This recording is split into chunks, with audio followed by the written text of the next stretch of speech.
Hey guys, and welcome back. It's another week, another episode of the Blacklist, and today we're going to be talking the third episode of the 7th season. A lot to talk about after the third episode. There are the complaints about the third episode, the ones I have. I know a lot of people are going to be totally defensive of the series, but there is this major plot device that's being used on this episode, and that's extremely annoying so far, kinda killing the story a little bit for me. Not completely, we still got James Spader, we still got the performance and the lines for James Spader, but nonetheless the plot device with Elizabeth Keene from last week continues into this week's episode, and it even gets more annoying.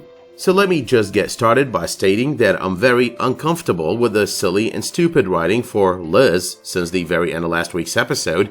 May I remind you that this is the very same Elizabeth Keene doubting everyone and everything, doubting the very man who has worked since the beginning of the series on protecting her, on making sure that she is safe, him being Raymond Reddington. So I do find it funny in more of an oh shit, they did not just do that funny sense rather than a haha funny kind of sense, and she has got zero doubts about this new neighbor who just appeared out of nowhere, out of the blue, all of a sudden last week.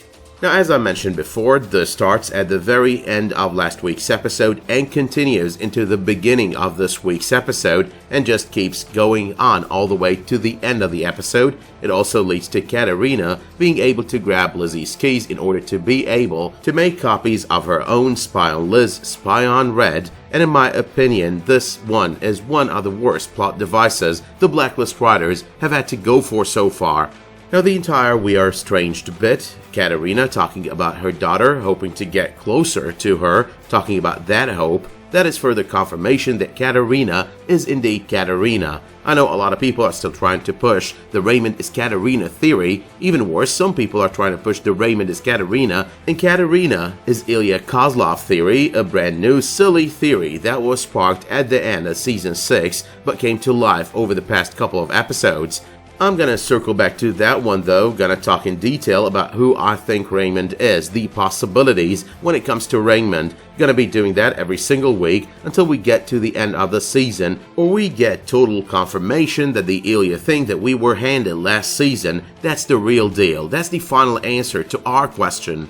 Moving on though, a few seconds over the 5 minutes marker into this episode, Keene is with Raymond. She's asking him about her grandfather, the woman that tried to kill him. That does take us back to the very same plot device being used, with Katarina being right there, right in front of her eyes, in the apartment next to hers, the woman that tried to kill her grandfather. Yes, a very silly plot device. I mean, the timing itself is pretty weird.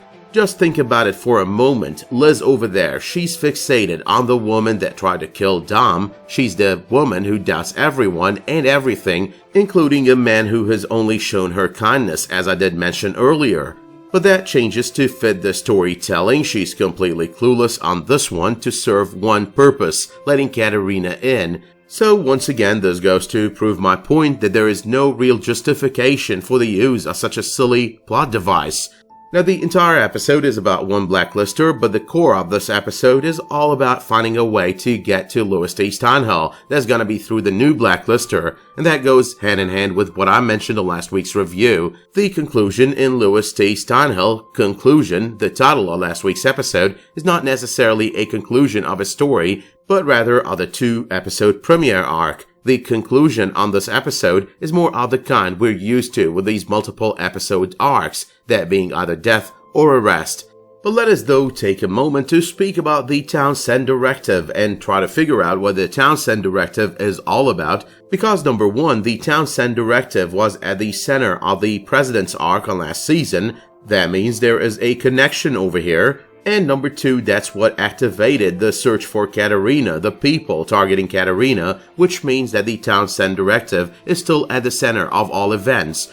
Now, first of all, and based on everything that we know so far, Katarina was connected to the Cabal, which means that the Townsend Directive is possibly connected to the Cabal. After a little bit of research, I realized The Townsend Directive, the name itself, could be based on the Townshend Acts of 1767, which sowed to both levy taxes and have a certain sway over the local governments of the British colonies in America. So you're pretty much talking about someone who's trying to gain control. When you kind of think about it, the Cabal was never really killed completely. Yes, they did take a huge hit, but they were never completely removed from the picture. When you think about it as well, the objective of the Cabal was sort of like one of the two objectives of the Townsend Acts. So the thought over here is the name Townsend might have been chosen on purpose to refer to something that would historically give us the impression it is all about the full control of various governments, which we know in this case was an objective of the Cabal, but on a scale wider than states and colonies and rather extending to be more global in nature. So what I'm trying to say is I believe the Cabal is at the center of all of this. I believe the Cabal was at the center of what was going down on Season 5 with the president trying to kill his wife and all of that good stuff. But moving on though, one of the things I like about this season is we still don't always understand the objective of Raymond Reddington. I mean, we know that Katarina is working on breaking and entering, or in this case just entering, spying on her daughter, spying on Raymond Reddington, while Raymond Reddington, the man she just tortured, is still trying to protect her, possibly trying to stop the people going after her. But at the same time, there is the possibility that he just believes she's a nutjob now, she's a person who's gone completely bad, and there is no way of helping her, and that's why he's trying to get to her first. I'm not really sure what reason he's got planned over here, but it's one of the two. It's possibly a combination of both of them. You gotta love though the game of cat and mouse Raymond and Katarina are playing together. It is just starting. We've got a lot to go over the course of this season. We've got the note on this episode, you're good, I'm better, and that is just the start. But circling back to the core plot device being used over here, the bad one that I've been talking about, we've got the gift Katarina left Agnes, we've got Lizzie's statement. Some people are so thoughtful. You know the statement she makes on the phone with Raymond Reddington about Katarina when she finds that gift basket. Once again, that does not really conform with Lizzie's way of thinking, with how she's operated so far, with the writing for her so far, so it's pretty much baseless. So I might be repeating myself here, but I can't say it enough. Horrid plot device being used to advance the story, nothing more, nothing less. Let's put more trust in the stranger next door, the very stranger that appeared at the most peculiar timing, and the very stranger that appeared at the very moment that I realized my mom is out there and trying to do something, trying to get to Raymond Reddington, or get to me, or that some other people, another woman is trying to get to her, because she's not certain yet that the woman that kidnapped Raymond Reddington is pretty much Katarina. However though, in setting the fact that this is a bad plot device aside, it is quite interesting watching Katarina, the grandmother, in her daughter's apartment reading stories to her granddaughter, even though neither of the two realize who this woman is to them. It is like Katarina is getting what she wants without making it official. Now I know some are going to look at Liz at the end of the episode and state, oh hell no, she knows what is going on. She understands that this new neighbor is her mother. She is Katarina. She knows that. And all based on the looks she's giving her as she reads to Agnes. I would say that this is definitely a possibility, but I'd also state that the greater possibility over here is she's just thinking of the fact that her mother has resurfaced and that she is just sitting there wishing this was the kind of relationship she could have had with her or could have with her at this moment.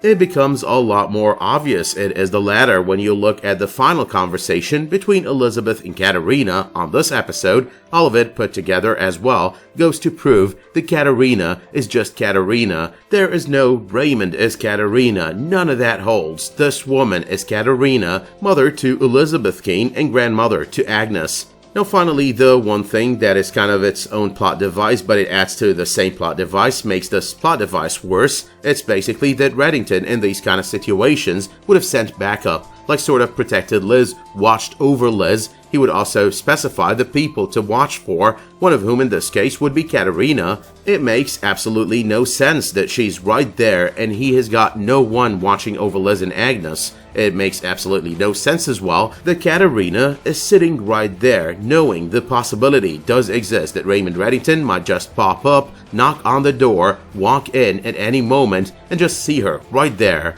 Now, as usual, I've got a couple of stray comments to make, but before I go there, I want to talk who Raymond Reddington is. A lot of people keep denying that Raymond Reddington could be the real Raymond Reddington, but the truth is, we've got no proof that there is a body, a Raymond Reddington body. Yes, we've got bones with the Raymond Reddington DNA, but the person who took over the Raymond Reddington identity might have been killed as well, and he probably did change his DNA using the alchemist, did change his looks using the good doctor from Season 5, the beginning of Season 5. So yeah, it is possible that the duffel bag contained the bones of the person who tried to take over the identity of Raymond Reddington. You need to remember that last season when we watched those flashbacks with Ilya Koslov, he never really mentioned that Raymond Reddington died before his eyes. He was dying, they pulled him out of the fire and left him for dead, so he might have survived that. That would mean that Ilya Koslov changed his looks, started to look like Reddington, changed his own DNA to be Raymond Reddington, completely Raymond Reddington, but then Raymond Reddington himself rose from the dead, or so they thought, and tried to seek vengeance over the people who did him wrong. That would be Ilya Koslov. He killed Ilya Koslov, put his bones in a duffel bag, and because he was now a criminal, he decided, okay, I'm gonna go with that, I'm gonna work with that, but out of love for Katarina as well, instead of killing her, he decided the best thing to do was to punish her by separating between her and Masha, find a way to separate the two from one another. Now, I'm not saying that's a final answer, I'm not saying that's a certain thing, there is the chance that he is still Ilya Koslov. I think it all goes between him and the real Raymond Reddington. There are other possibilities, even though I do believe they're pretty minor at this point. Someone who was pretty close to Raymond Reddington would care about his daughter like she was his own. Someone who was pretty close to Katarina would care about her daughter like she was his own. But once again, and just to confirm over here, I just believe all of these other possibilities are just minor possibilities. The Red is Katarina theory is out of the window, and the Red is Katarina and Katarina is Ilya Koslov. That's just silly. But real quick though, here are the stray comments that I got on this week's episode. Number 1, we get a quick reference to how Aram feels post-Samar, loved him undercover, loved how he has changed over the years. He no longer scares easy, not just a nerd anymore. Experience has made him into something else. We did get a hint of that last season more than any other, so it is just the natural development to his character. Seems as well this may not be the last time we see Mrs. Radcliffe, even though it is the first. Aram's motivation was of course all about Samar and the unwillingness to lose anyone again or seeing them suffer, the way he lost Samar and the way he saw her suffer. Number 2, the Frankie character is a great new addition to the series. I sure hope we'll be seeing a lot more of her all the way to the end of the season and into the 8th season if we do get an 8th season. Loved how she got Raymond that photo he needed as well. I'm not sure why she lied about the husband, the anniversary. Maybe she hoped that would get her off the hook. Maybe she hoped Red would feel bad for her. In the end, and so far, there is no solid reason, legit reason, to doubt her loyalty to him. But that having been said, let me know in the comments down below what you thought of this episode, what you think is gonna go down on the upcoming few episodes. Let me know if you still believe that Red is Katarina, and let me know if you did like this video by dropping it a much appreciated like, subscribing to this channel, and make sure while you're at it to enable notifications in order to get updates whenever I upload a new video, publish a new community post, or start a new live stream. But until the next time that you tune in for another one of my videos, the Blacklist or otherwise, thank you so much for tuning in to this video and have a great day.